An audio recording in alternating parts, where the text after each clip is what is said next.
श्रीमद् भगवद गीता श्लोक 1। धृतराष्ट्र ने कहा, हे संजय, धर्म भूमि कुरुक्षेत्र में युद्ध की इच्छा से एकत्र हुए मेरे तथा पांडु के पुत्रों ने क्या किया। श्लोक 2। संजय ने कहा, हे राजन, पांडु पुत्रों द्वारा सेना की व्यूह रचना देखकर राजा दुर्योधन अपने गुरु के पास गया और उसने ये शब्द कहे। श्लोक 3।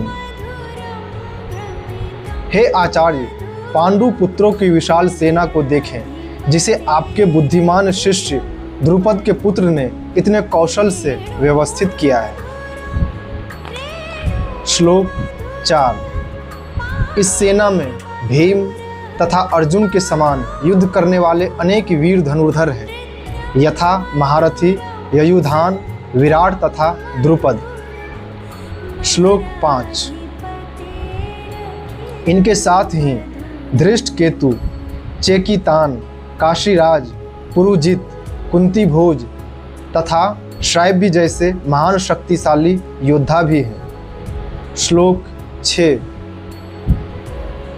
पराक्रमी युद्धामन्यु, अत्यंत शक्तिशाली उत्मौजा, सुभद्रा का पुत्र तथा द्रौपदी के पुत्र, ये सभी महारथी हैं।